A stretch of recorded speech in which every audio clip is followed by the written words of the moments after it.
A quick note before we get into the episode. Oversharing is a podcast for entertainment purposes only. It is not a medical podcast and does not constitute medical or psychological advice. Always seek the advice of your physician or mental health professional.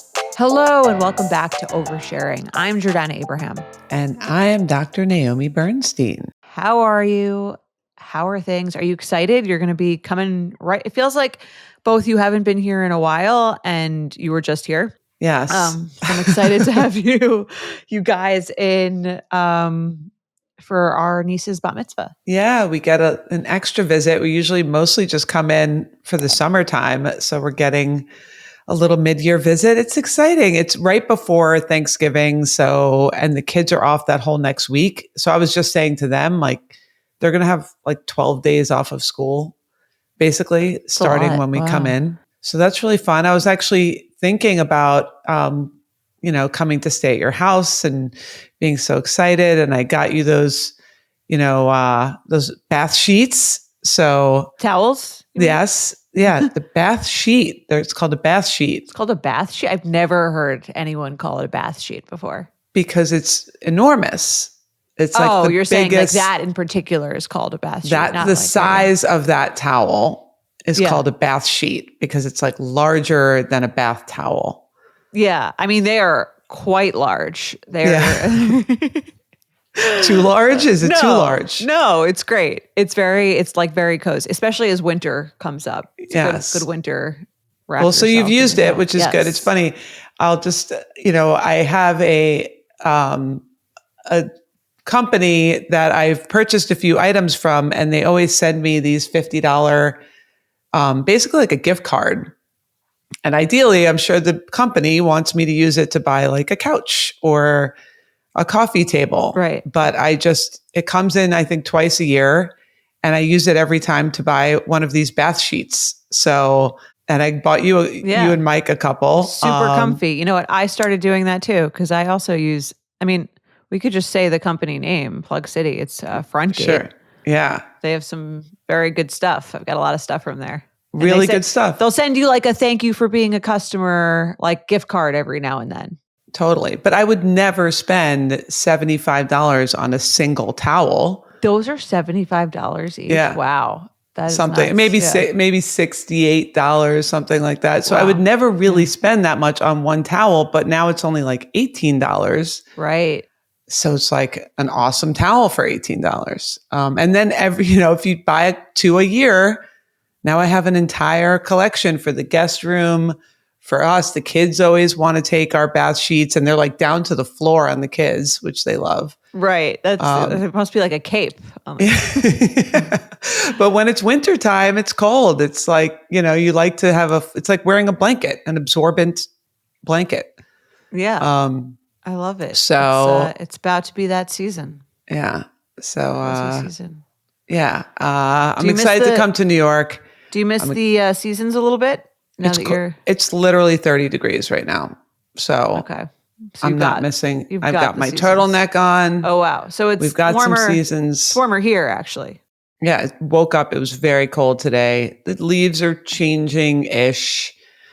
So no, Dallas, as far as Texas goes, you get some seasons here. I don't miss it. Right. But then like 2 days ago, it was like 79 degrees. So you kind of get this little smattering of both. Now that I'm thinking about it, I do have an interesting topic to bring up to you. I'm sorry, we're already 6 minutes in probably. Let's do it.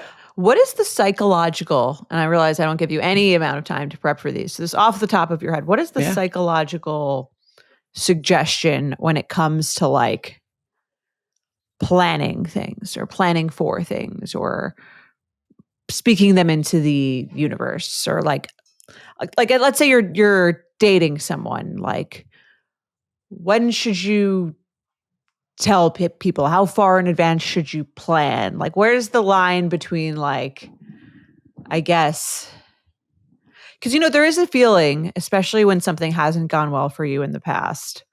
And I guess I'll talk about it in terms of my own pregnancy and upcoming thing of like, you don't, especially like in the Jewish religion, you don't want to like buy anything. You don't want to like do anything. Yeah, like a kanahara, right? Yeah, you don't want to like jinx anything. But I think about this in terms of like anything that's going well, like, Yeah.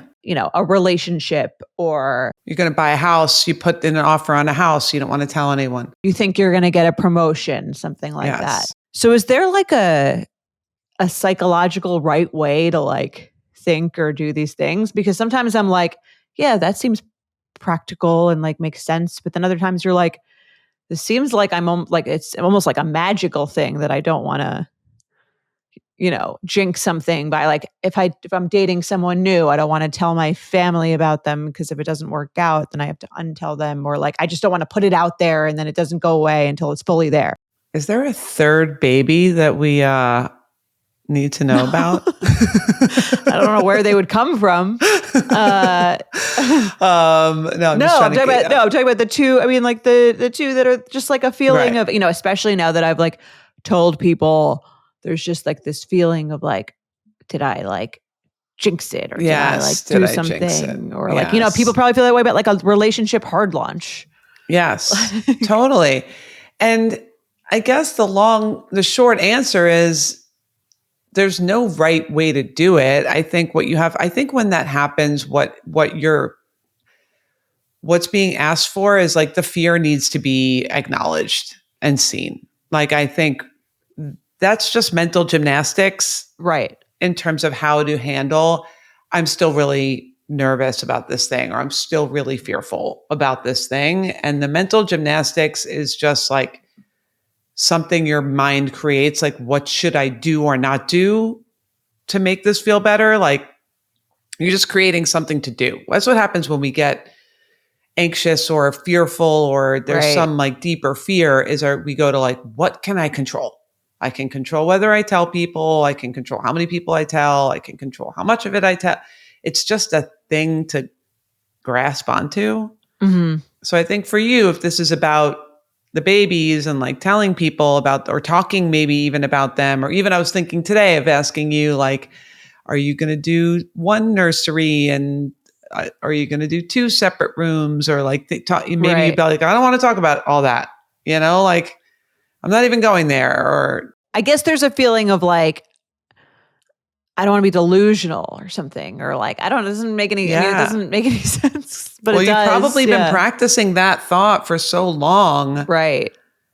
After every positive pregnancy test that didn't turn into a baby, you're probably like, it's delusional to think that these babies are actually going to arrive at some point. Right.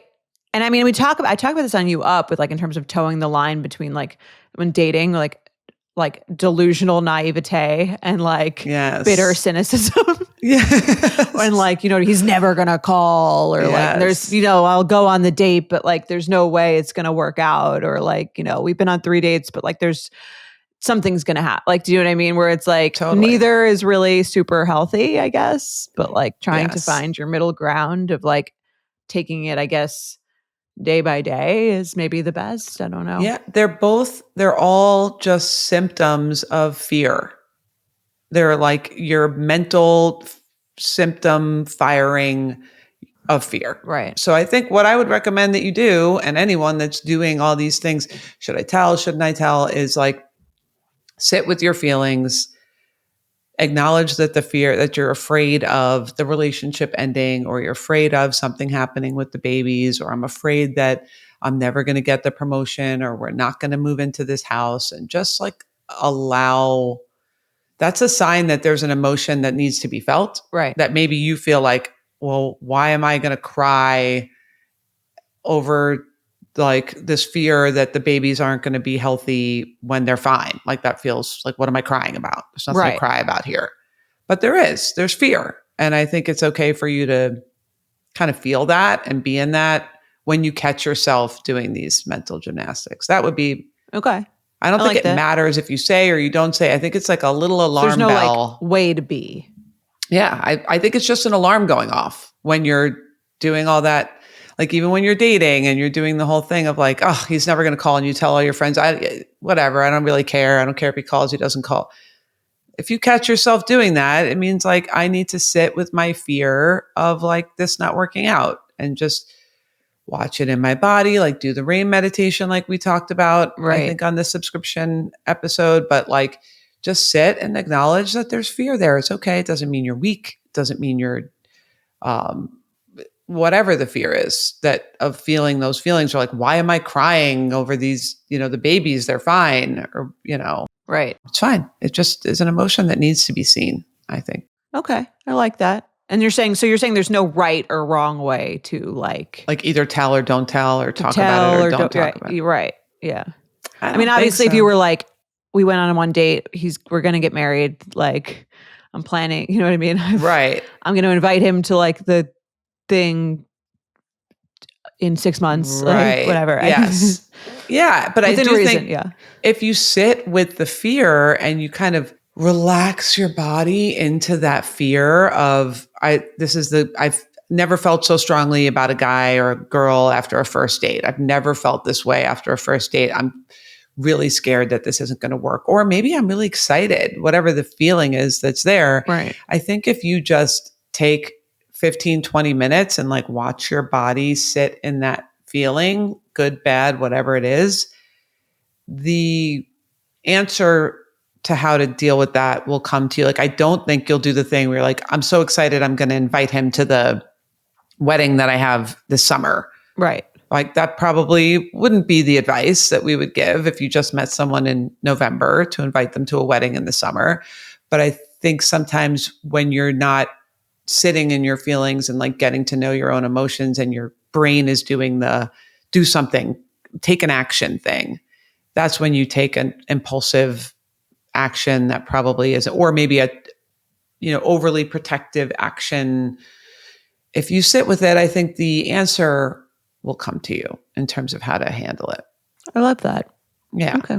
That's my great advice. Yeah. I like that advice. I will practice that in the months to come. Just find 15, 20 minutes to let it move just through you. Watch it.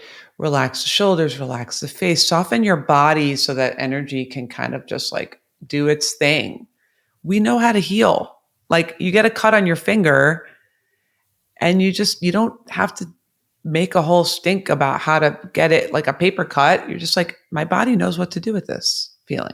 But we don't do that with emotions. We don't want to just let our bodies know what to do because it's painful and it's not comfy. Right. So we want to avoid it by, finding all the tricks. Or action plans, right? Yeah.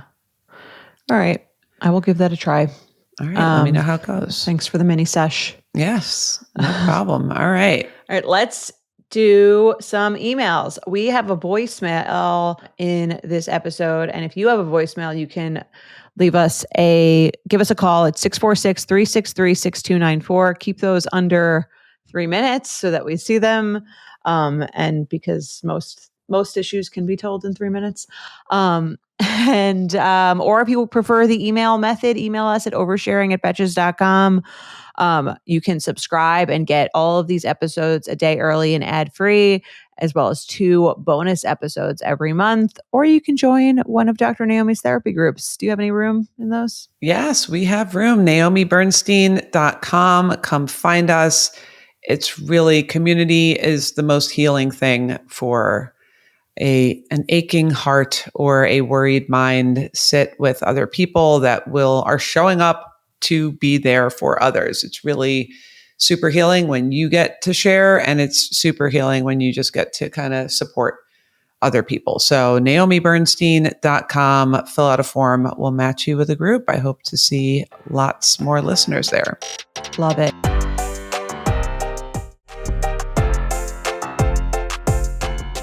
All right, let's jump in to our emails. I'll start with our overshare. All right. Hi, Dr. Naomi and Jordana. I'm a subscriber and love you both. Your podcast has been one of my favorites ever since it started. I, 31 female, have been with my boyfriend, 34 male, for 6 months. And things have honestly been going really smoothly. Almost too smoothly, which is what made me want to write in. We joke that we haven't had a single squabble yet, and this relationship thing is so easy. We're both laid back, easygoing people who don't enjoy confrontation, and we've always been able to talk things out calmly when something comes up.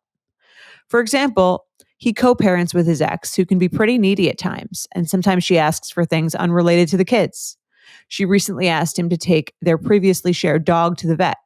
He agreed, but told me privately that she might expect him to pay the bill. I told him that it didn't sit right with me, and instead of getting defensive or dismissive, we just talked it through. He ended up deciding to help with the vet trip, but to set the boundary ahead of time that he wouldn't be paying for the visit.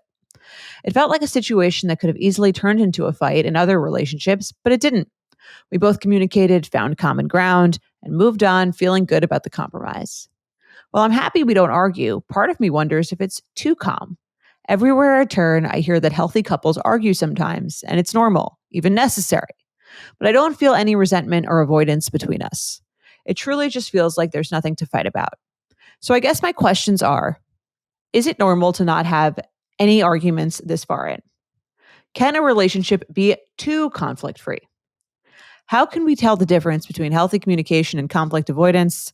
How can we keep building emotional intimacy and honesty even if we're not fighting? I'd love your take on whether this dynamic sounds healthy and if there's anything we should be doing intentionally to keep communication strong as the relationship deepens. Thanks for all that you do. A conflict-free Betch. All right. Interesting question. Yeah. They're 6 months in. Yes, I was thinking that too. Yeah. So I've been, Jeff and I have been together for, it'll be 19 years. Oh, wow. This month. That's nuts. Which is nuts. So yeah, I'm trying to think back. What was 6 months like? I mean, 6 months is honeymoon phase and everyone's right. Yeah. Everyone's trying to, I think, be really like accommodating in the relationship. Yeah. Like even, I'm glad she gave this dog example. I wonder if like in 5 years, they're busy, maybe they have a kid or two and, they're doing a bunch of stuff and he's like, hey, just going to go run out and take my ex-wife's dog to the vet. I don't know. She might not be as into that at that point. Now she's kind of like, okay, I picked a person who's co-parenting. He wants to help her out by taking the dog because she has the kids and I'm going to be, I know what I was signing up for. So she's cool with it. Maybe they're not sharing finances yet. Right. I thought she brought that up in a normal good, and I wouldn't call that a fight, but I would call that a good example of conflict resolution. Totally. She said something. Yeah, which is why it worked. Like I think it's great, and I think they are doing well. I think you just have to be patient, and something will come up at some point. Like we always talk about weddings. Sometimes people's first argument is like over the wedding. I see that a lot where like everything's great. Then we start trying to plan this big event where we're sharing finances and family and preferences and you're kind of creating a joint life. I think sometimes that's when, even if it's like moving in together or like making more shared decisions, can create conflict. But let's just say for argument's sake, they're in it. They're dating for 5 years and they've never had an argument. That's what I think she's asking. Sure. Yeah. Right? Like, what happens if we never fight? Is there something wrong with our relationship? I think is the question. Although I think it probably is coming at some point. Right. And yeah, I do think couples do this thing a lot where subconsciously or consciously kind of comparing themselves to other couples and like, what do their couple behaviors mean in terms of their health as a couple? Of course, yeah. Like you go out to dinner and like who's paying the check and why does in their relationship, this person pays the check. Are they holding hands? What's going on? Right, yeah. How much PDA? If it's too much PDA, then you're like, there's something weird about that. If there's not PDA, it's like, why aren't we having more PDA? Right. And is someone making a passive aggressive comment to the other? Right. There's like a lot to observe.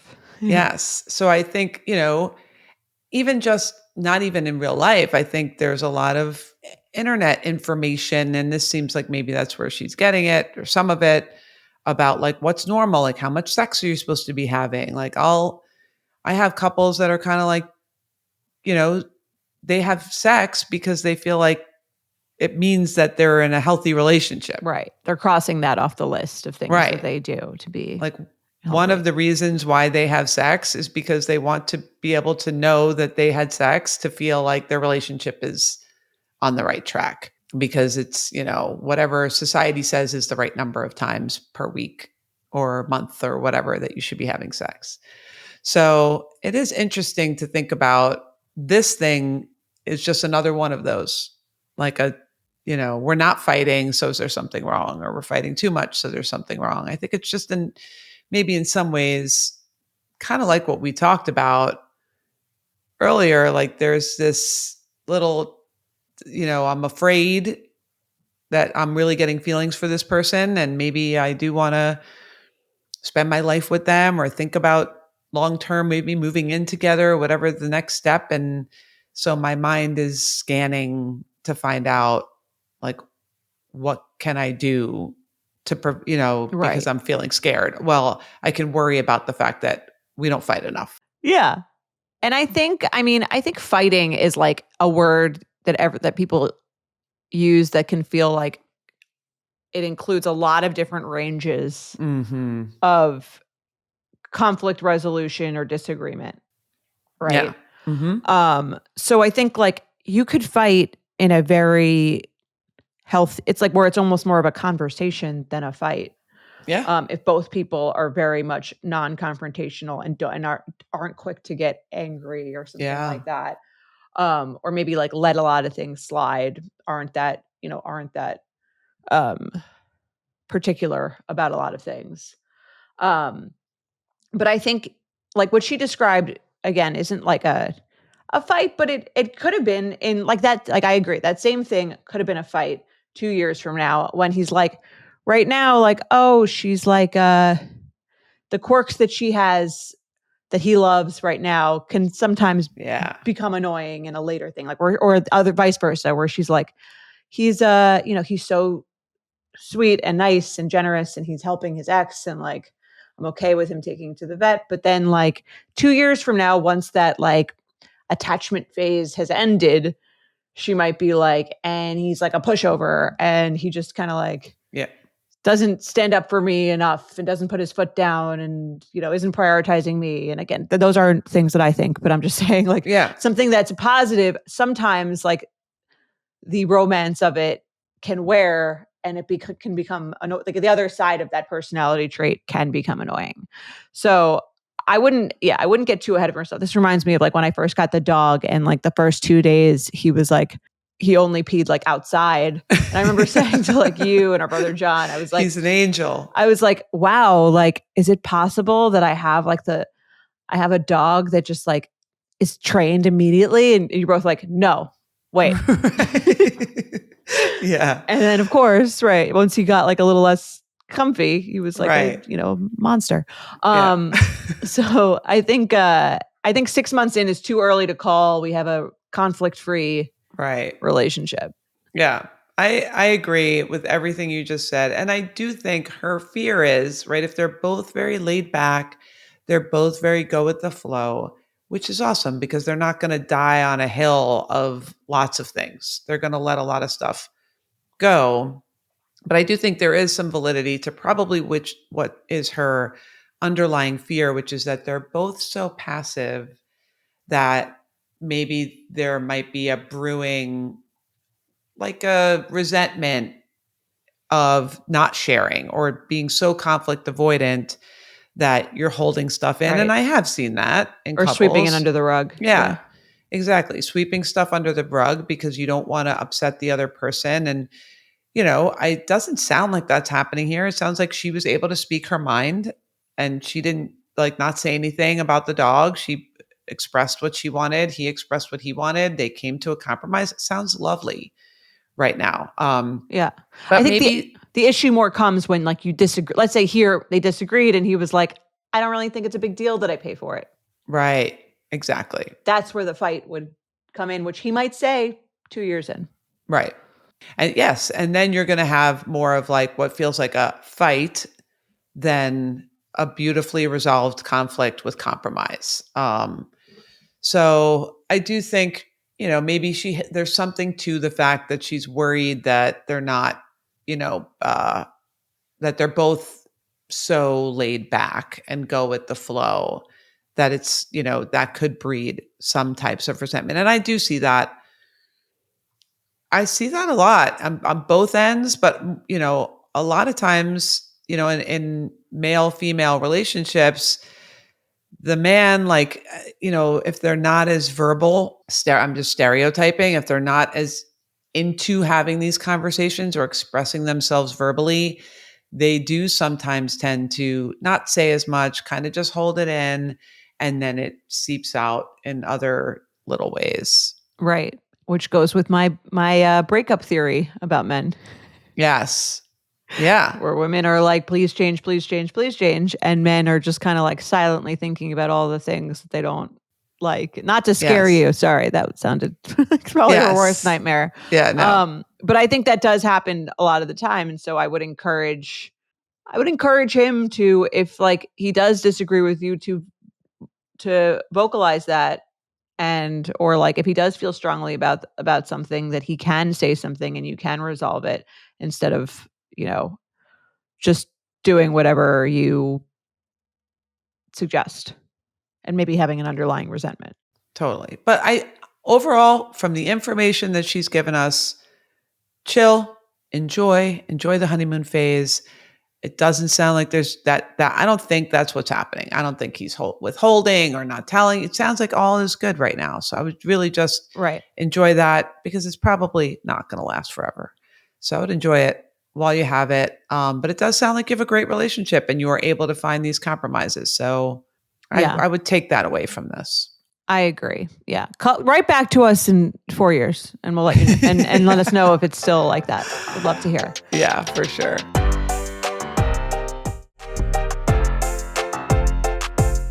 All right, let's do a Betchicist. Okay, I will read this. Hi, Dr. Naomi and Jordana. Love the pod so much and look forward to it every week. I'll jump right in with my dilemma. My sister has had a pretty tenuous relationship with my parents for approximately 15 years. To cover all of the real or perceived slights/issues would probably take a 5-hour bonus episode, so I won't get into all the whys. She still lives about 45 minutes from my parents and where we grew up, but about 10 years ago, I moved 1,000 or so miles away. Thanks to this distance, I've been able to largely stay out of much of the big family drama. It's always a good way to do it. My husband and I jokingly say, those are my monkeys, but thank God we live so far from the circus. I like that. Yeah. Now to the dilemma. In times when my sister is having issues with either or both of my parents, she will completely cut them both off. Not only from her, but also from her young children. For example, she recently had an issue with my dad and didn't speak to him at all for about 8 months. Throughout those 8 months, she also generally would not speak to my mom either. During those periods of her not speaking to them, I often feel caught in the middle because I'm still speaking to all of them regularly, 3 to 4 times a week. She shares details about her children with me, their lives, pictures, etc., that I know my mom would love to be looped in on. Sometimes when my sister sends me pictures, I will forward them to my mom because I know she hasn't seen the kids in a while, or when I'm on the phone with her, I'll tell her generic details that my sister has shared. For example, so-and-so had a piano recital this week. So-and-so said she did amazing. While I know my mom appreciates this in the long run, it makes me feel shitty for a couple of reasons. One, am I betraying my sister's trust by doing this? I don't often agree with her regarding the issues between them, nor do I agree with cutting off access to the kids, but it still makes me feel like I'm being a bad sister. Ultimately, they are her children and she has the right to decide who has access to them. Two, sometimes it feels like sharing these things with my mom only makes her more sad because it highlights that she's not receiving the pictures or phone calls and updates. I feel torn about sharing if it makes her feel worse, but also she'd never see or hear about the kids if I didn't.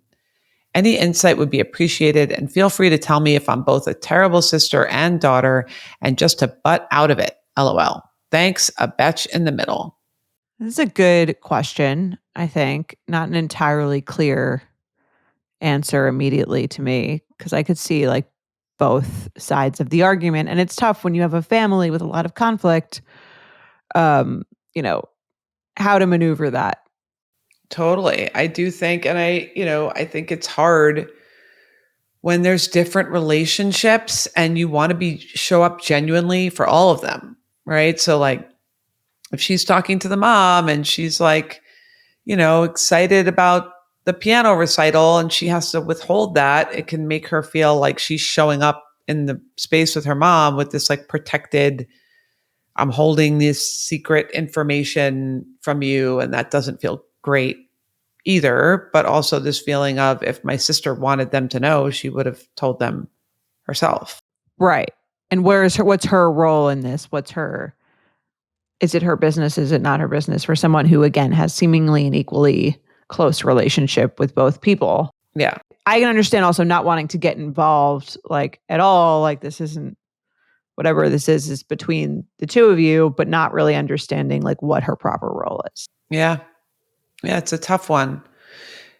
Look, you could probably guess what I'm going to say, but I think she should just have a real conversation. This seems like it's going to be an ongoing thing. And it's like comes in these waves of like, okay, it's 8 months not speaking. And then it sounds like they speak. And then maybe it's, down the line, it's another couple months or whatever it is. Like the parents keep pissing off the sister and she keeps putting these, walls up. But I would have a conversation with both of them, maybe with the sister first, and just say, hey, I don't think the mom's asking, but like, hey, I feel bad for mom. And sometimes when I talk to her, things that are going on with the kids, like feel like naturally coming up in conversation. Is it okay if I share that so-and-so had a piano recital or share some photos with them? How do you feel about that?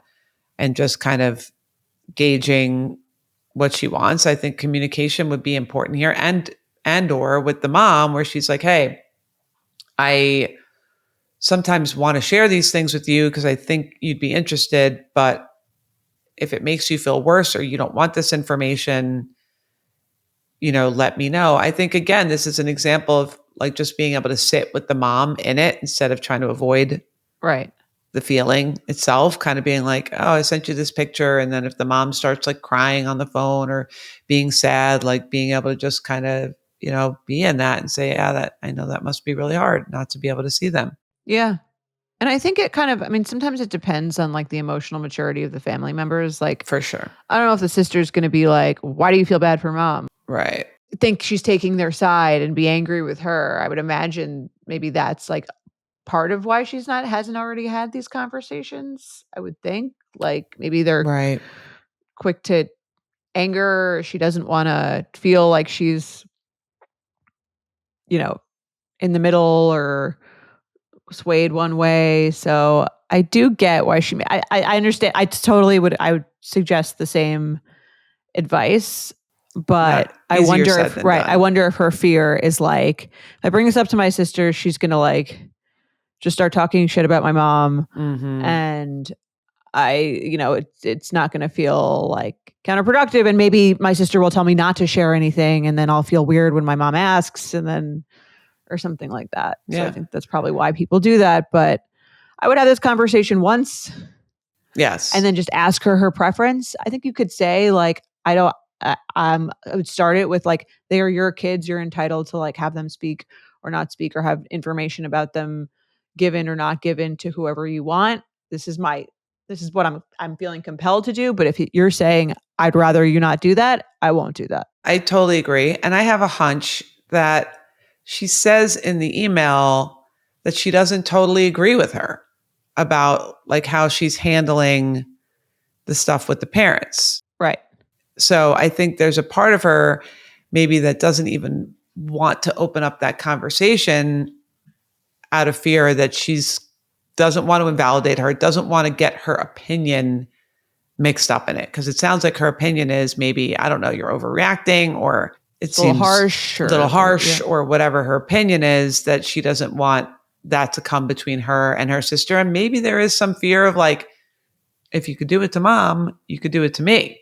Right.